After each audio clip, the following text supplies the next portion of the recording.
రాష్ట్రంలో జరుగుతున్నది BJP టీడీపీల remote పాలన జరుగుతూ ఉంది.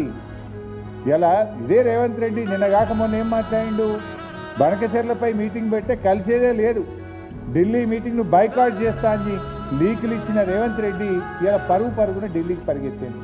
మీటింగ్లో పాల్గొన్నాడు, కమిటీ వేయడానికి ఒప్పుకున్నాడు. ఒప్పుకోవడమే కాదు, ఒక విలేకరి ప్రశ్న అడిగితే కమిటీ నిర్ణయం శిరోధార్యం కదా, కమిటీ చెప్తేప్పుడు ఒప్పుకోవాల్సిందే అంటుంది. రేపు కమిటీ గోదావరి బంకచెర్ల కట్టాలని చెప్తే నువ్వు ఒప్పుకుంటావనే? ఒప్పుకుంటా అని చెప్పింది ఈరోజు ప్రెస్ మీట్లా. కమిటీ నిర్ణయం ఫైనల్, కమిటీ ఏం చెప్తుందని నేను ఒప్పుకుంటా అని చెప్పి ఇవాళ రేవంత్ రెడ్డి గారు ప్రెస్ మీట్లో చెప్తా ఉన్నారు. రేపు కమిటీ చంద్రబాబు నాయుడు చేతిలో ఇవాళ కేంద్ర ప్రభుత్వం ఉన్నది, ఆయన ఒత్తిడి పెట్టి రేపు కమిటీ రిపోర్ట్ చేస్తే నువ్వు ఒప్పుకుంటా అని నువ్వెట్లా చెప్తావు? అది రాష్ట్రానికి నష్టం జరిగితే, రాష్ట్ర ప్రయోజనాలు దెబ్బతింటే అవసరమైతే పోరాడతా, సుప్రీంకోర్టు పోతా అని చెప్పాలి. కానీ ఒప్పుకుంటా